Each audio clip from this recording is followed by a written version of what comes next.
ಈ ಸೌಜನ್ಯ ಅವರ ವಿಷಯದಲ್ಲಿ ನಾವು ಇಷ್ಟು ದಿನ ಯಾರನ್ನ ಆರೋಪಿ ಅಂತ ಅನ್ಕೊಂಡಿದ್ವಿ, ಯಾರು ದೊಡ್ಡವರು ಈ ಕೆಲಸ ಮಾಡಿದ್ದಾರೆ, ಅದನ್ನ ಮುಚ್ಚಾಕೋದಕ್ಕೆ ನೋಡ್ತಾ ಇದ್ದಾರೆ, ಸಾಕ್ಷಿ ನಾಶ ಮಾಡಿದ್ದಾರೆ ಅಂತ ನಾವೆಲ್ಲ ಅನ್ಕೊಂತಾ ಇದ್ವಿ. ಅದೆಲ್ಲ ಸುಳ್ಳು ಕಣ್ರಿ. ನಿಜ ಹೇಳ್ಬೇಕು ಅಂತಂದ್ರೆ ಅವರು ಈ ಥರದ ಕೆಲಸ ಮಾಡೋದಕ್ಕೆ ಸಾಧ್ಯನೇ ಇಲ್ಲ ಅಷ್ಟೇ. ಇದನ್ನ ನಾನು ಕೂಡ ಇಷ್ಟು ದಿನ ತಪ್ಪಾಗಿ ತಿಳ್ಕೊಂಡ್ಬಿಟ್ಟಿದೆ, ನೀವು ಕೂಡ ತಪ್ಪಾಗಿ ತಿಳ್ಕೊಂಡಿರ್ತೀರ. ಇನ್ಮೇಲೆ ಕರೆಕ್ಷನ್ ಮಾಡ್ಕೊಳ್ಳಿ. ಅವರು ಈ ಕೆಲಸ ಮಾಡಿರೋಕ್ಕೆ ಸಾಧ್ಯನೇ ಇಲ್ಲ. ಯಾಕೆ ಅವರು ಈ ಕೆಲಸ ಮಾಡಿರೋದಕ್ಕೆ ಸಾಧ್ಯನೇ ಇಲ್ಲ ಅಂತ ಹೇಳ್ತಾ ಇದ್ದೀನಿ ಅಂತಂದರೆ, ಇಡೀ ವಿಡಿಯೋನ ಪೂರ್ತಿ ನೀವು ಮಿಸ್ ಮಾಡದೆ ನೀಟಾಗಿ ನೋಡಿ, ನಿಮ್ಗೆ ಅರ್ಥ ಆಗುತ್ತೆ ಮ್ಯಾಟ್ರ್ ಏನಪ್ಪ ಅಂತಂದರೆ. ಏನೇನೆಲ್ಲ ನಡೀತಿದೆ ನಮಗೆ ಗೊತ್ತಿಲ್ಲದೆ ಒಳ್ಳೊಳಗಡೆ ಏನೇನೆಲ್ಲ ನಡೆದೋ ಇರುತ್ತೆ, ಸತ್ಯಗಳು ಹೊರಗಡೆ ಏನೇನು ಕಾಣಿಸುತ್ತೆ, ನಮಗೆ ಕಾಣಿಸ್ದೆ ಸುಳ್ಳುಗಳು ಎಷ್ಟು ಮೆರೆದಾಡುತ್ತೆ, ಅವೆಲ್ಲ ನಿಮಗೆ ನೀಟಾಗಿ ಗೊತ್ತಾಗಬೇಕಂದ್ರೆ ಪೂರ್ತಿ ವಿಡಿಯೋನ ಸ್ಕಿಪ್ ಮಾಡದೆ ಓಡಿಸ್ದೆ ನೀಟಾಗಿ ಆರಾಮಾಗಿ ಕಾಮಾಗಿ ನೋಡಿ. ಓಕೆ, ಅದಕ್ಕಿಂತ ಮುಂಚೆ ಯಾರಾದರೂ ಫಸ್ಟ್ ಟೈಮ್ ನೀವು ಸೌಜನ್ಯ ಫೈಲ್ಸ್ಗೆ ಎಂಟ್ರಿ ಕೊಟ್ಟಿದ್ರೆ ದಯವಿಟ್ಟು ನನ್ನ RVK ಸ್ಟುಡಿಯೋಸ್ ಚಾನಲ್ನ ಸಬ್ಸ್ಕ್ರೈಬ್ ಮಾಡ್ಕೊಳ್ಳಿ. ಹಾಗೆ ಪಕ್ಕದಲ್ಲಿರ್ತಕ್ಕಂಥ ನೋಟಿಫಿಕೇಶನ್ ಬೆಲ್ ಬಟನ್ನ ಆನ್ ಮಾಡ್ಕೊಳ್ಳಿ.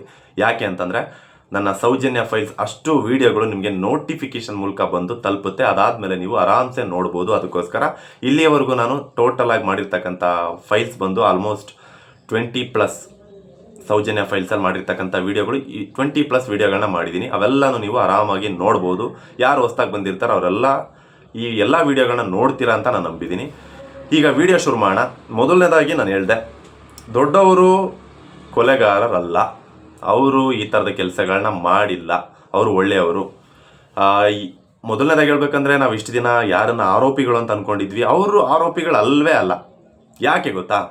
ನಾವು ಇಷ್ಟು ದಿನ ಯಾರನ್ನ ಆರೋಪಿಗಳು ಅಂತ ಅಂದ್ಕೊಂಡಿದ್ವೋ ಅವರು ಈ ಥರ ಕೆಲಸ ಮಾಡೋದಕ್ಕೆ ಸಾಧ್ಯನೇ ಇಲ್ಲ. ಯಾಕೆ? ಅವರು ಯಾವ ಥರ ಕೆಲಸ ಮಾಡ್ತಾರೆ ಅಂತಂದರೆ, ಇದನ್ನು ಹೊರತುಪಡಿಸಿ ಇನ್ನು ಯಾವ ಥರ ಕೆಲಸ ಮಾಡ್ತಾರೆ ಅಂತಂದರೆ, ಅವರು ತುಂಬ ಹೃದಯವಂತರು, ತುಂಬ ಸೃಜನಶೀಲರು, ತುಂಬ ಒಳ್ಳೆ ಮನಸ್ಸಿರ್ತಕ್ಕಂಥವ್ರು, ಒಳ್ಳೆ ಕೆಲಸ ಮಾಡೋವಂಥವ್ರು.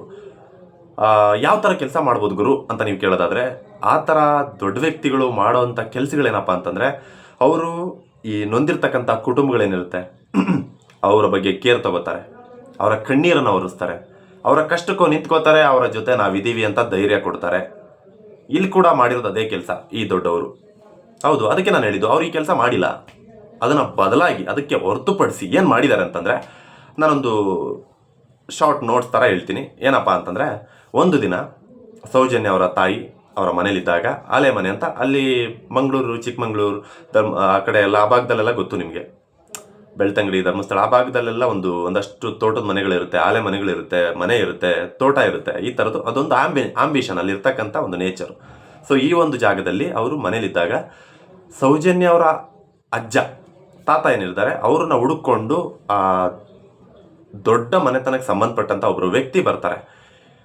ಅವರು ಸಿಕ್ಕಲ್ಲ. ಆಗ ಇವ್ರು ಹೋಗಿ ಮಾತಾಡಿಸ್ತಾರೆ, ಯಾರು ಸೌಜನ್ಯ ಅವರ ತಾಯಿ ಮಾತಾಡಿಸ್ತಾರೆ. ಅವಾಗ ಅವ್ರು ಹೇಳ್ತಾರೆ, ಏನಪ್ಪ ಅಂತಂದರೆ, ಏನಕ್ಕೆ ನೀವು ಅಜ್ಜನ ಹುಡುಕ್ತಾ ಇರೋದಂತ ಕೇಳಿದಾಗ ಅವ್ರು ಹೇಳ್ತಾರೆ, ಇಲ್ಲ ಅಜ್ಜ ಅವ್ರು ಬೇಕಿತ್ತು, ಅವ್ರ ಜೊತೆ ಮಾತಾಡಬೇಕಿತ್ತು. ಏನು ಮಾತಾಡಬೇಕಿತ್ತು ಹೇಳಿ ನನ್ನ ಹತ್ರನೇ. ಏನಿಲ್ಲ, ನೀವು ಈ ಒಂದು ವಿಷಯದಲ್ಲಿ ನೀವು ನಮ್ಮ ಜಾಗದ ಹೆಸರು ಹೇಳ್ತಾ ಇರೋದು ಇಷ್ಟ ಆಗ್ತಾ ಇಲ್ಲ, ದಯವಿಟ್ಟು ಆ ಒಂದು ಕೆಲಸನ ಅವ್ರು ಮಾಡಿಲ್ಲ, ದಯವಿಟ್ಟು ನೀವು ಜಾಗದ ಹೆಸರು ಎತ್ತಬೇಡಿ, ಅದು ತಪ್ಪಾಗುತ್ತೆ, ಅದು ಜಾಗಕ್ಕೆ ಒಂದು ಕಳಂಕ ಬರುತ್ತೆ, ಹಾಗಾಗಿ ಹೆಸರು ಎತ್ತಬೇಡಿ.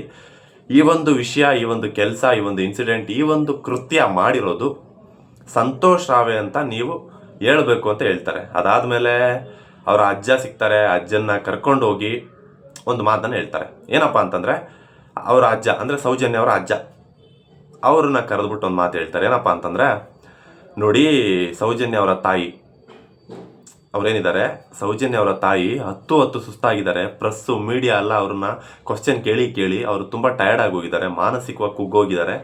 ಅವ್ರಿಗೊಂದು ಟ್ರೀಟ್ಮೆಂಟ್ ಕೊಡಿಸಿ, ಅವ್ರಿಗೆ ಹಾಸ್ಪಿಟ್ಲಿಗೆ ಸೇರಿಸಿ ಸ್ವಲ್ಪ ಹುಷಾರಾಗಲಿ. ಮಗಳು ಕಳ್ಕೊಂಡಿರೋ ನೋವು, ಆಮೇಲೆ ಇವ್ರ ಪ್ರಶ್ನೆಗಳಿಗೆ ಆನ್ಸರ್ ಮಾಡೋಕ್ಕಾಗ್ತಾ ಇಲ್ಲ, ಅವರಿಗೆ ತುಂಬ ಸೊರಗೋಗಿದ್ದಾರೆ, ತುಂಬ ನೊಂದಿದ್ದಾರೆ, ತುಂಬಾ ಟಯರ್ಡ್ ಆಗಿ ಹೋಗಿದ್ದಾರೆ, ಅವರ ಆರೋಗ್ಯದ ಬದಲಾವಣೆ ಇದೆ, ಅವ್ರನ್ನ ಹಾಸ್ಪಿಟ್ಲಿಗೆ ಸೇರಿಸಿ ಅಂತ ಹೇಳ್ತಾರೆ. ಹಾಗಾಗಿ ಇವ್ರು ಕರ್ಕೊಂಡೋಗಿ ಹಾಸ್ಪಿಟ್ಲಿಗೆ ಸೇರಿಸ್ತಾರೆ. ಇವರು ಹಾಸ್ಪಿಟ್ಲಿಗೆ ಸೇರಿಸೋವಂಥ ಟೈಮಲ್ಲಿ ಸೌಜನ್ಯ ಅವರ ತಾಯಿ ಹೇಳ್ತಾರೆ, ನನಗೇನೂ ಆಗಿಲ್ಲ, ಯಾಕೆ ನನ್ನನ್ನು ಸೇರಿಸ್ತಾ ಇದ್ದಾರೆ ಹಾಸ್ಪಿಟ್ಲಿಗೆ, ನನ್ನನ್ನು ಬಿಟ್ಬಿಡಿ, ನನಗೇನೂ ಆಗಿಲ್ಲ, ನಾನು ಮನೆಗೆ ಹೋಗ್ತೀನಿ, ಆರಾಮಾಗಿ ಬಿಟ್ಬಿಡಿ ನನಗೆ ಅಂತ. ಆದರೂ ಕೂಡ ಕೇಳಿದೆ ಅಲ್ಲಿದ್ದಂಥ ನರ್ಸ್ಗಳಿಗೆ, ಆ ದೊಡ್ಡ ಕುಟುಂಬಕ್ಕೆ ಸಂಬಂಧಪಟ್ಟಂಥ ಒಬ್ಬ ವ್ಯಕ್ತಿ ಇವರ ತಾಯಿನ ಹಾಸ್ಪಿಟ್ಲಿಗೆ ಸೇರಿಸಿ ಅಲ್ಲಿದ್ದಂಥ ನೋಡ್ಕೊಳ್ಳೋವಂಥವ್ರಿಗೊಂದು ಮಾತು ಹೇಳ್ತಾರೆ. ಏನಪ್ಪ ಅಂತಂದರೆ, ಯಾವುದೇ ಪ್ರೆಸ್ಸು ಮೀಡಿಯಾ ಯಾರು ಬಂದರೂ ಕೂಡ ಒಳಗಡೆ ಬಿಡಬೇಡಿ, ನೋ ಎಂಟ್ರಿ, ಯಾರನ್ನು ಕೂಡ ಮಾತಾಡೋದಕ್ಕೆ ಒಳಗಡೆ ಕಳಿಸ್ಬೇಡಿ ಅಂತ ಹೇಳ್ಬಿಟ್ಟು ಹೋಗ್ತಾರೆ. ನೋಡಿ ಎಷ್ಟು ಒಳ್ಳೆ ಮನಸ್ಸಲ್ವಾ. ಅದಕ್ಕೆ ಹೇಳಿದ್ದು ನಾನು, ಈ ಥರದ ಕೆಲಸಗಳನ್ನ ಮಾಡ್ತಾರೆ ದೊಡ್ಡವರು ಅನ್ಸ್ಕೊಂಡವರು, ಆ ಥರ ಕೆಲಸ ಮಾಡಿರೋಕ್ಕೆ ಸಾಧ್ಯನೇ ಇಲ್ಲ ಅಂತ. ಆಯಿತಾ? ಒಂದು ನಿಮಿಷ ಇರಿ, ಇಲ್ಲಿಗೆ ಮುಗ್ದಿಲ್ಲ ವಿಡಿಯೋ, ಇವಾಗ ಶುರುವಾಗುತ್ತೆ. ಮ್ಯಾಟ್ರ್ ಏನಪ್ಪ ಅಂತಂದರೆ, ಇದಾದಮೇಲೆ ನೆಕ್ಸ್ಟು ಅವರ ಅಜ್ಜ, ಸೌಜನ್ಯ ಅವರ ಅಜ್ಜನ ಕರ್ಕೊಂಡು ಹೋಗ್ತಾರೆ. ಎಲ್ಲಿ ಕರ್ಕೊಂಡು ಹೋಗ್ತಾರೆ ಅಂತಂದರೆ, ನೋಡಿ ಈ ಒಂದು ಕೆಲಸನ ಮಾಡಿರೋದು ಸಂತೋಷ್ ರಾವೇ ಅಂತ ನೀವು ಒಪ್ಕೋಬೇಕು, ಅದನ್ನು ಹೇಳಬೇಕು ಅಂತ ಸೌಜನ್ಯ ಅವರ ಅಜ್ಜನ ಕರ್ಕೊಂಡು ಹೋಗ್ತಾರೆ. ಸೌಜನ್ಯ ಅವರ ತಾಯಿ ಮಾತು ಕೇಳಲ್ಲ, ಸತ್ಯದ ಹೊರತುಪಡಿಸಿ ಅವ್ರು ಏನೂ ಮಾತಾಡಲ್ಲ. ಬಿಕಾಸ್ ಮಗಳು ಕಳ್ಕೊಂಡಿರೋ ನೋವು ಅವ್ರಿಗಿದೆ. ಸೊ ಹಾಗಾಗಿ ಏನೇ ಆಗಲಿ ಸತ್ಯನೇ ಹೇಳ್ತೀನಿ ಅಂತ ಅವ್ರು ಕೂತಿರ್ತಾರೆ. ಅದಕ್ಕೋಸ್ಕರ ಅವ್ರನ್ನ ಹಾಸ್ಪಿಟ್ಲಿಗೆ ಸೇರಿಸ್ತಾರೆ. ಸೌಜನ್ಯ ಅವರ ಅಜ್ಜ ಏನಿರ್ತಾರೆ ಅವ್ರಿಗೆ ಬೆದರಿಸ್ಬಿಟ್ಟು ಎದುರಿಸ್ಬಿಟ್ಟು ಅಥವಾ ಕೇಳ್ಕೊಂಡು ಅಥವಾ ಈ ಬೇರೆ ಥರನೋ ಒಳ್ಳೆ ರೀತಿಯಲ್ಲಿ ಮಾತಾಡ್ಬಿಟ್ಟು ಅಥವಾ ಯಾವ್ಯಾವ ರೀತಿಯೋ ಒಂದಷ್ಟು ರೀತಿಯಲ್ಲಿ ಮಾತಾಡ್ಬಿಟ್ಟು ಅವ್ರನ್ನ ಕರ್ಕೊಂಡು ಹೋಗ್ತಾರೆ. ಕರ್ಕೊಂಡೋಗಿ ಸಂತೋಷ್ ರಾವೇ ಮಾಡಿದ್ದು ಅಂತ ನೀವು ಒಪ್ಕೋಬೇಕು ಅಂತ ಹೇಳ್ತಾರೆ. ಇದು ಇನ್ಸಿಡೆಂಟ್ ನಡೆದಿತ್ತು. ವಾ, ಇದೆಲ್ಲ ನಿನ್ಗೆ ಹೆಂಗೆ ಗೊತ್ತು? ನೀನೇನು ಕಣ್ಣಾರ ನೋಡಿದ್ಯಾ, ಅಲ್ಲಿದ್ಯಾ? ಏಯ್ ಸುಮ್ಮನೆ ಬೊಗಳೇ ಬಿಡಬೇಡ ಗುರು, ಏನು ನಡೆದಿದೆ ಅದನ್ನು ಇರೋದನ್ನು ಹೇಳ್ಬೇಕು, ಇಲ್ವಾ ಪ್ರೂಫ್ಗಳು ತೋರಿಸ್ಬೇಕು. ಹಾಂ, ಪ್ರೂಫ್ ಇದೆ. ಇಷ್ಟು ನಾನೇನು ಹೇಳಿದೆ ಅದಿಷ್ಟು ಕೂಡ ಪ್ರೂಫ್ ಇಟ್ಕೊಂಡೆ ನಾನು ಮಾತಾಡ್ತಾ ಇರೋದು. ನೀವ್ಯಾರೂ ನಂಬಲ್ಲ, ಅಪ್ಪಿ ನನ್ನ ಸಬ್ಸ್ಕ್ರೈಬರ್ಸ್ ಪ್ರತಿಯೊಬ್ಬರು ನಂಬ್ತಾರೆ. ಆದರೆ ಸೆಂಟ್ರಲ್ ಒಬ್ಬೊಬ್ರು ಬಂದು ನೆಗೆಟಿವ್ ಕಮೆಂಟ್ ಹಾಕೋರು ನಂಬಲ್ಲ ಅಂತಾನೆ ಆ ವಿಡಿಯೋ ಪ್ರೂಫ್ಗಳನ್ನ ಇಟ್ಕೊಂಡ್ಬಂದಿದ್ದೀನಿ. ಆ ವಿಡಿಯೋ ಪ್ರೂಫ್ನ ಇವಾಗ ಹಾಕ್ತಾ ಇದ್ದೀನಿ, ನೋಡ್ಕೊಂಬನ್ನಿ. ಕೃಷಿ ಇಲಾಖೆ ಬಾಲಕೃಷ್ಣ ಪೂಜಾರಿ ಎಂಬ ಬರ್ತಾನೆ ಇಲ್ಲಿಗೆ ಬಂದು, ನಾನು ಹಳೆಮನೆಯಲ್ಲಿದ್ದೆ ಅವಾಗ. ಅಲ್ಲಿಗೆ ಬಂದು ಸೌಜನ್ಯನ ತಂದೆ ಹತ್ರ ಸ್ವಲ್ಪ ಮಾತಾಡ್ಬೇಕಂತ ನಮ್ಮ ತಾಯಿ ಮನೆಗೆ ಬಂದು ಕರೆದಿದ್ದ ಅವರು, ನಮ್ಮ ಯಜಮಾನ್ರನ್ನು. ಅವರು ಪಾಪ ಸೌಜನ್ಯ ತರನೇ ಪಾಪನೇ ಅವರು, ಅಂದ್ರೆ ಯಾರತ್ರ ಕೂಡ ಈ ರೀತಿ ಮಾತಾಡುವವರಲ್ಲ. ಅದಕ್ಕೆ ನಾನು ಅವರನ್ನು ನಿಲ್ಲಿಸಿ, ನಾನು ಎಷ್ಟು ನೋವಿನಲ್ಲಿದ್ರು ಕೂಡ ನನ್ನ ಮಗಳಿಗೆ ನ್ಯಾಯ ಸಿಗ್ಬೇಕು ಸರ್, ಅದಕ್ಕೆ ನಾನೇ ಬರ್ತೇನೆ ಮಾತಾಡ್ಲಿಕ್ಕೆ ಅಂತ ನಾನೇ ಹೋದೆ ಅಲ್ಲಿಗೆ. ಏನು ಕರೆದಿದ್ರಿ, ಏನು ಮಾತಾಡ್ಲಿಕ್ಕೆ ಅಂತ ಕೇಳಿದ್ದೆ. ಅವಾಗ ಇಲ್ಲ, ನೀವು ಧರ್ಮಸ್ಥಳದ ಹೆಸರು ಎತ್ತಬೇಡಿ, ಅವರು ಮಾಡಿದ್ದಲ್ಲ, ಸುಮ್ಮನೆ ಯಾಕೆ ಅಂತ ನನ್ನನ್ನು ಈ ರೀತಿ ಅವನು ಹೇಳಿದ್ದೆ. ಅದಕ್ಕೆ ನಾನು ಹೇಳಿದ್ದೆ, ನೋಡಿ ಸರ್, 9 ತಿಂಗಳಲ್ಲಿ ಹೊಟ್ಟೆಯಲ್ಲಿ ನಾನು ಒತ್ತಿದ್ದೆ, 10 ತಿಂಗಳು ನೆಲದಲ್ಲಿ ಸಾಕಿದ್ದೆ ಮಗಳನ್ನು, 17 ವರ್ಷ ಸಾಕ್ಬೇಕಿದ್ರೆ ನಂಗೆ ಕಷ್ಟ ಗೊತ್ತುಂಟು ಅದರ ಬಗ್ಗೆ. ನಿಮ್ಮ ಮಗಳಿಗೆ ಇದೇ ರೀತಿ ಆದ್ರೆ ನೀವು ಇದೇ ಮಾತನ್ನು ಹೇಳ್ತಾ ಇದ್ದೀರ ಅಂತ. ನಂತರ ನಮ್ಮ ತಂದೆಯವರನ್ನು ನೋಡಿ, ನೀವು ದನಿಯವರ ಬಳಿಗೆ ಬರಬೇಕು, ಮಾತಾಸಿಗೆ ಮಣ್ಣು ಕರ್ಕೊಂಡು ಬರ್ಲಿಕ್ಕೆ ಹೇಳಿದ್ದಾರೆ ಅಂತ ಅವರನ್ನು ಸಾಯಂಕಾಲ ರಾತ್ರಿ, ಅದೇ ದಿನ ರಾತ್ರಿ ಅಲ್ಲಿಗೆ ಕರ್ಕೊಂಡೋಗಿದ್ದಾರೆ. ಅಲ್ಲಿ ಹೋಗಿ ಅವ್ರ ಹತ್ರ ಏನ್ ಹೇಳಿದಾರೆ ಅಂದ್ರೆ, ನಿಮ್ಮ ಮಗಳಿಗೆ ಎಲ್ಲರೂ ಪ್ರೆಸ್ನವರು ಹಾಗೆ ಟಿವಿದ ಮಾಧ್ಯಮದವರೆಲ್ಲ ಬಂದು ಕೇಳಿ ಅವ್ರ ಮನಸ್ಸಕ್ಕೆ ಅವ್ರಿಗೆ ಕುಗ್ಗಿ ಹೋಗಿದ್ದಾರೆ. ಅವರನ್ನು ನಾಳೆ ನೀವು ಆಸ್ಪತ್ರೆಗೆ ಅಡ್ಮಿಟ್ ಮಾಡ್ಬೇಕು, ಆಮೇಲೆ ನಮ್ಮ ಸಭೆ ಬೆಳ್ತಂಗಡಿ ನಡೀತಿದೆ, ಅಲ್ಲಿಗೆ ನೀವು ಬರ್ಬೇಕಂತ ಹೇಳಿದ್ದಾರೆ. ನೀವು ಅಲ್ಲಿ ಬಂದು, ಇದು ಸಂತೋಷ್ ರಾವ್ನೇ ಮಾಡಿದ್ದು, ಅದರ ಮುಂಚೆ ಸಂತೋಷ್ ರಾವ್ ಸಿಕ್ಕಿದ್ದ, ಸಂತೋಷ್ ರಾವ್ನೇ ಮಾಡಿದ್ದು ನನ್ನ ಮೊಮ್ಮಗಳನ್ನ ಅಂತ ಹೇಳಿ ಅವರನ್ನು ಅಲ್ಲಿ ಸಭೆಗೆ ಕರ್ಕೊಂಡಿದ್ದಾರೆ. ನನ್ನನ್ನು ಅಡ್ಮಿಟ್ ಮಾಡಿದ್ರು ಅವತ್ತು.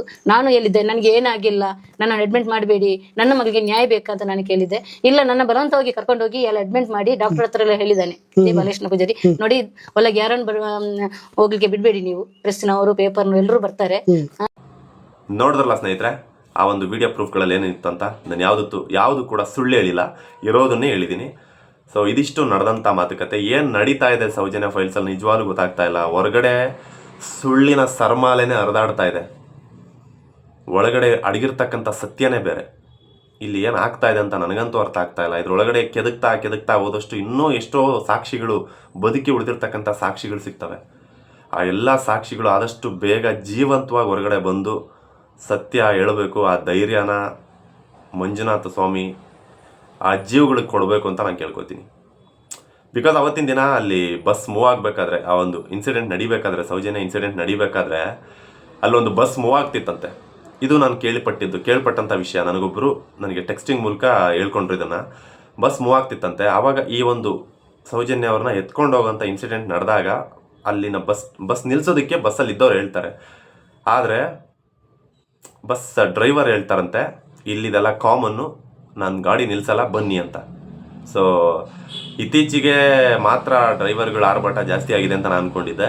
ಇದು ತಲತಲಾಂತರದಿಂದ ಇದೆ, ಏನು ಮಾಡೋಕ್ಕಾಗಲ್ಲ. ಹೆಲ್ಪಿಂಗ್ ನೇಚರ್ ಅನ್ನೋದು ಅವರ ಹುಟ್ಟುಗುಣ ಅನ್ಕೊತೀನಿ ಬಹುಶಃ, ಈ ಥರ ಹೆಲ್ಪಿಂಗ್ ನೇಚರ್. ಸೊ ಸ್ನೇಹಿತರೆ, ಇದಿಷ್ಟು ನಾನು ಇವತ್ತು ಸೌಜನ್ಯ ಫೈಲ್ಸಲ್ಲಿ ಮಾತಾಡೋಕ್ಕಿಂತ ಬಂದಂಥ ವಿಷಯ. ಈ ಒಂದು ವಿಷಯದಿಂದ ನಿಮ್ಗೆ ಏನು ಅರ್ಥ ಮಾಡಿಸ್ಬೇಕಂತ ಬಂದಿದ್ದೆ ಅಂತಂದರೆ, ಗೊತ್ತಿಲ್ಲದೆ ಇರ್ತಕ್ಕಂಥ ಸತ್ಯನ ನಿಮ್ಮ ಮುಂದೆ ತಂದು ಬಿಚ್ಚಿಟ್ಟು ನಿಮಗೆ ಸತ್ಯ ಏನಂತ ಅರ್ಥ ಮಾಡಿಸ್ಬೇಕಂತ ನನ್ನ ಒಂದು ಉದ್ದೇಶ. ಯಾಕೆಂದರೆ ಈಗ ಇತ್ತೀಚೆಗೆ ಸಾಕಷ್ಟು ಜನ ನೆಗೆಟಿವ್ ರೂಮರ್ಸ್ಗಳನ್ನ ಇಟ್ಕೊಂಡು ವಿಡಿಯೋಗಳನ್ನ ಮಾಡ್ತಾ ಇದ್ದಾರೆ, ದಾರಿ ತಪ್ಪಿಸೋವಂಥ ವಿಷಯಕ್ಕೆ ಕೆಲಸ ಮಾಡ್ತಾ ಇದ್ದಾರೆ. ಸೊ ಹಾಗಾಗಿ ನಾವುಗಳು ಹೋರಾಟ ನಿಲ್ಲಿಸಬಾರ್ದು. ನಾವು ನಿಲ್ಲಿಸಿದ್ವಿ ಅಂದರೆ ಅವರು ಇವಾಗೇನು ಉಟ್ಕೊಂಡಿದ್ದಾರೆ, ಅವರು ಪ್ರತಿದಿನ ಒಂದಷ್ಟು ವಿಡಿಯೋಗಳನ್ನ ಹಾಕಿ ಅವ್ರು ಮಾತಾಡ್ತಿರೋದೇ ಸತ್ಯ ಅಂತ ನಂಬಿಸ್ಬಿಡ್ತಾರೆ. ಅದಕ್ಕೋಸ್ಕರ ನಾನು ಆದಷ್ಟು ನಿಲ್ಲಿಸ್ದೆ, ಪ್ರತಿ ದಿನ ಕಷ್ಟ ಆದರೂ ಕೂಡ ವಿಡಿಯೋ ಮಾಡ್ತಾ ಇದ್ದೀನಿ. ಇದಿಷ್ಟು ನನ್ನ ವಿಡಿಯೋ ಮಾಡಿದಂಥ ಉದ್ದೇಶ. ಯಾರಿಗಾದ್ರೂ ಹರ್ಟ್ ಆಗಿದೆ ಅಂದರೆ ಕ್ಷಮಿಸಿ. ನನ್ನ ಉದ್ದೇಶ ಆಲ್ವೇಸ್ ಜಸ್ಟಿಸ್ ಫಾರ್ ಸೌಜನ್ಯ. ಮತ್ತೇನಾದರೂ ಹೊಸ ವಿಷಯಗಳು ಸಿಕ್ಕಿದ್ರೆ ನಿಮ್ಮ ಮುಂದೆ ತಗೊಂಡು ಆದಷ್ಟು ಬೇಗ ಬರ್ತೀನಿ. ಅಲ್ಲಿವರೆಗೂ ನನ್ನ ಚಾನಲ್ನ ಸಬ್ಸ್ಕ್ರೈಬ್ ಮಾಡಿಕೊಂಡು ಕಾಯ್ತಾ ಇರಿ. ಹಾಗೆ ಆದಷ್ಟು ಈ ವಿಡಿಯೋನ ಗೊತ್ತಿಲ್ಲದೆ ಇರ್ತಕ್ಕಂಥ ನಿಮ್ಮೆಲ್ಲ ಅಕ್ಕಪಕ್ಕದ ಜನಕ್ಕೆ ಶೇರ್ ಮಾಡಿ. ಯಾರ್ಯಾರಿಗೆ ಸತ್ಯ ಗೊತ್ತಿಲ್ಲ ಅವರೆಲ್ಲರಿಗೂ ಸತ್ಯಗಳು ಗೊತ್ತಾಗಲಿ ಅಂತ. ನನ್ನ ಸೌಜನ್ಯ ಫೈಲ್ಸ್ ವಿಡಿಯೋಗಳನ್ನ ನೀವು ಯಾರೇ ನೋಡಿದ್ರು ಕೂಡ ಶೇರ್ ಮಾಡಿ ಅಂತ ನಾನು ಕೊನೆಯದಾಗ ಕೇಳ್ಕೊತೀನಿ. ಹಾಗೆ ಈ ಒಂದು ವಿಡಿಯೋ ಮುಗಿಸ್ತಾ ಇದ್ದೀನಿ. ಎಲ್ರಿಗೂ ಒಳ್ಳೆಯದಾಗಲಿ, ಸೌಜನ್ಯಗೆ ನ್ಯಾಯ ಸಿಗಲಿ.